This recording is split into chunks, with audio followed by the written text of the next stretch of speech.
আপনি আছেন সেজদায়, করতেছেন আল্লাহর ইবাদত, কিন্তু আপনার অন্তর গুনাহ করতেছে, অন্তর জেনা করতেছে। নামাজের মধ্যে আপনি জেনা করতেছেন, রোজা রেখে আপনি জেনা করতেছেন, ঠিক না ঠিক?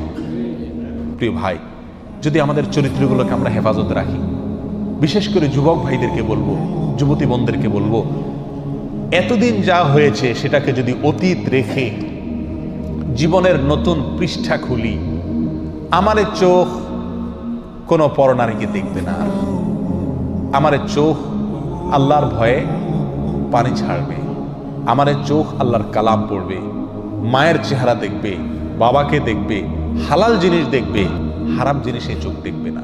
এই প্রতিজ্ঞা যদি আমরা কোনো যুবক করতে পারি, কেমন যেন আমি জাহান্নামের পথ থেকে লাফ দিয়ে জান্নাতের পথে চলে আসলাম, কেমন যেন আমি জাহান্নামে পড়তে যাচ্ছি, সেখান থেকে ঝাঁপ দিয়ে জান্নাতের দিকে ঝুঁকে গেলাম। আল্লাহ আমাদেরকে সবাইকে তওবায়ে নাসুহা করার তৌফিক দান করুন। প্রিয় ভাই, এই চোখের গুনাহ, এই চোখ দিয়ে যে হারাম জিনিস আমরা দেখি, এটা কত জঘন্য, এটা কত জঘন্য। এই অপরাধ, এর রেশ, এর প্রভাব, এর অ্যাকশন, এটা বহু সময় পর্যন্ত থাকে, অনেক সময় বছরকে বছরও থাকে, চাইলেও এটার অ্যাকশন থেকে মানুষ বাঁচতে পারে না। আপনি একটি অন্যায় কাজ করছেন, একজনকে একটা গালি দিয়েছেন, এটার আর রেশ থাকে না, বরং পরক্ষণে মনে উঠলে খারাপ লাগে যে লোকটাকে গালি দিলাম, ঠিক না ঠিক? আপনি একজনের প্রতি অবিচার করছেন, সাময়িক অবিচার করছেন, অন্যায় করছেন, শেষ হয়ে গেছে, শেষ। কিন্তু আপনি চোখ দিয়ে একটা হারাম জিনিস দেখছেন, সেটা মোবাইলে হোক, টেলিভিশনের পর্দায় হোক, সিনেমার পর্দায় হোক, কাগজে প্রিন্ট করা হোক, অথবা রাস্তাঘাটে হোক, এই হারাম জিনিসটা দেখে আসার পরে আপনি নামাজে দাঁড়াইছেন, ওযু করে সেজদায় গেছেন, আল্লাহর সবচেয়ে কাছাকাছি চলে গেছেন সেজদায়, ঠিক না ঠিক? বান্দা সবচেয়ে আল্লাহর কাছে যায় কখন? যখন সেজদায় থাকে, তখন আপনি সেজদায় গেলেন। প্রিয় ভাই আমার, আপনার চোখের সামনে তখন ভাসে উঠে ওই মহিলা যাকে আপনি দেখে আসছিলেন, ঠিক না ঠিক? এমনও হয় মাসকে মাস চলে গেছে, বছরকে বছর চলে গেছে, কিন্তু সেই গুনাহের স্মৃতি মাথায় ভেসে ওঠে। আপনি আছেন সেজদায়, করতেছেন আল্লাহর ইবাদত, কিন্তু আপনার অন্তর গুনাহ করতেছে, অন্তর জেনা করতেছে। নামাজের মধ্যে আপনি জেনা করতেছেন, রোজা রেখে আপনি জেনা করতেছেন, ঠিক না ঠিক? এত জঘন্য গুনাহ এই চোখের গুনাহ। প্রিয় ভাই, এগুলো হলো বর্ডার। একটা দেশের যেরকম কি থাকে, বর্ডার থাকে না? বর্ডার যদি বেদখল হয়ে যায়, তাহলে রাজধানীও কি হয়ে যায়? বেদখল হয়ে যায়, ঠিক না ঠিক? এই চোখ যদি শয়তানের নিয়ন্ত্রণে চলে যায়, শয়তান আপনাকে দিয়ে যেখানে খুশি সেখানে আপনার চোখ ব্যবহার করে, আপনি আল্লাহর ভয়ে ফিরে আসেন না, দেখা থেকে বেঁচে থাকেন না। শয়তান আপনাকে বলে এই ইউটিউবের এই লিঙ্কে টিপ দে, এই যে এই মহিলা দেখ, এই যে এই ভিডিও দেখ, ফেসবুকের এটাতে টিপ দে, এই যে এটাতে টিপ দে, এই যে মহিলা গেল দেখ। শয়তান যেদিকে আমাকে টানে, আমার চোখ সেদিকে চলে যায়।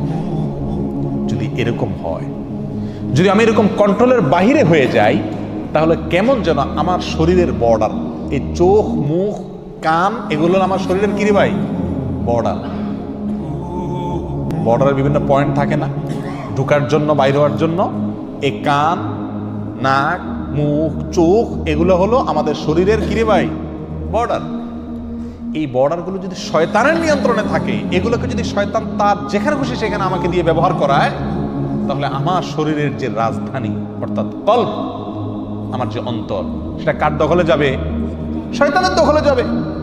সারাদিন যেটা দেখবো নামাজে সেটাই মনে আসবে, অন্তরে সেটাই আসবে। প্রিয় ভাই, এই চোখের গুনাহকে আমরা গুনাহ মনে করি না। এর একটা অন্যতম কারণ হলো, এই গুনাহটা করা খুব সহজ। চুরি, কি বলেন, এটা চাইলেও তো করা যায় না, নাকি? সবাই করতে পারে চুরি, ডাকাতি, খুন খারাপি, মদ খাওয়া, মানুষের সাথে অবিচার করা, অন্যের হক মারা, এগুলো চাইলেও তো মানুষ কি করতে পারে না। আবার অনেক অন্যায় আছে যেগুলো সামাজিক চাপের কারণে মানুষ করতে পারে না, কিন্তু এই চোখ দিয়ে যে হারাম জিনিস দেখা, এটা আজকে এমন সহজ হয়ে গেছে যে কি নামাজি কি বেনামাজি, কি দাড়িয়ালা কি বেদাড়িয়ালা, কি ভালো মানুষ কি মন্দ মানুষ, মোবাইল হাতে আছে, ইন্টারনেটের কানেকশন আছে, যা খুশি তা দেখতে পারে, রিমোট হাতে আছে, যা খুশি তা দেখতে পারে। ঠিক না ঠিক? শয়তান তখন আমাদেরকে প্ররোচিত করে, আমাদেরকে বিপদগামী করে, আমাদের দিয়ে হারাম কাজ করায়, আর করতে করতে করতে করতে একসময় বেহায়া হয়ে যায়, নির্লজ্জ হয়ে যায়, এরপর এটা নেশায় রূপ নিয়ে যায়। তখন বাঁচতে চাইলেও বাঁচাটা কি হয়ে যায়? কঠিন হয়ে যায়। আল্লাহ সুবহানাহু ওয়া তাআলা আমাদেরকে আমাদের চরিত্রগুলোকে ফুলের মতো পবিত্র করার তৌফিক দান করুন। এতদিন আমরা যা করেছি, আসুন আসুন প্রিয় ভাইরা, জাহান্নামের পথ থেকে লাভ দিয়ে জান্নাতের পথে চলে আসি। করবো তো ইনশাআল্লাহ? যে সমস্ত ভাইরা তওবা করবেন তাদের পূর্বের গুনাহ আল্লাহ তাআলা মাফ করে দিবেন। অতীতে আমরা যা করেছি সেটার জন্য আজ তওবা করি। আমার এই চোখ দিয়ে আমি হারাম জিনিস দেখব না। প্রিয় ভাই, দেখার যে জ্বালা, দেখার যে স্বাদ, এই চোখ দিয়ে আমি হারাম জিনিস দেখলাম, হারাম মহিলা দেখলাম, হারাম মেয়েদের দিকে তাকালাম, সেটা মোবাইলে হোক, টেলিভিশনে হোক, কাগজে হোক, বাইরে হোক, সরাসরি হোক, আর যেভাবেই হোক, এই দেখার ফলে একটা নগদ মজা পাই আমরা, তাই না? আপনি একটি মুহূর্তের জন্য একটু আপনার এই মজাটাকে আল্লাহর জন্য কোরবানি করে দেন। আপনি দেখতে পাচ্ছেন একটা ভিডিও লিংক আপনার সামনে আসছে, টিপ দিলেই আপনি দেখতে পারবেন কেউ নাই। আপনি মনে করছেন যে আল্লাহ তিনি আছেন, দেখছেন। আল্লাহর ভয়ে আপনি ওখানে টিপ দিলেন না, ওইটাকে ইগনোর করে চলে গেলেন। সঙ্গে সঙ্গে আপনি ইনশাআল্লাহ অন্তরের ভেতরে ঈমানি স্বাদ অনুভব করবেন। ঈমানি স্বাদ করে দেখেন, করে দেখেন, আপনার মনের ভিতরে একটা খুশি আসবে যে আমি আল্লাহর ভয়ে এই একটা হারাম কাজ থেকে বাঁচতে পারলাম, আমার ঈমানের পাওয়ার একটু বাড়ছে। কি বলেন? পরীক্ষা করে দেখেন প্রিয় ভাইরা। আল্লাহ সুবহানাহু ওয়া তাআলা বলেন, ওয়া আম্মা মান খাফা মাকামা রাব্বিহি ওয়া নাহান নাফসা আনিল হাওয়া ফাইন্নাল জান্নাতা হিয়াল মাওয়া। জান্নাত কোন সব লোকদের ঠিকানা ভাই? কাদের বাড়ি? জান্নাত হলো ওই সব লোকদের বাড়ি, জান্নাত হলো ওই সমস্ত লোকদের ঠিকানা যেই সমস্ত লোকেরা আল্লাহর সামনে দাঁড়াতে হবে। কোন চোখে, কোন লজ্জায় আমি আল্লাহর সামনে দাঁড়াবো, এই কথা মাথায় রেখে হারাম কাজ থেকে দূরে রাখছে, অন্যায় থেকে দূরে সরিয়ে রেখেছে নিজেকে, এরা হলো জান্নাতের মালিক।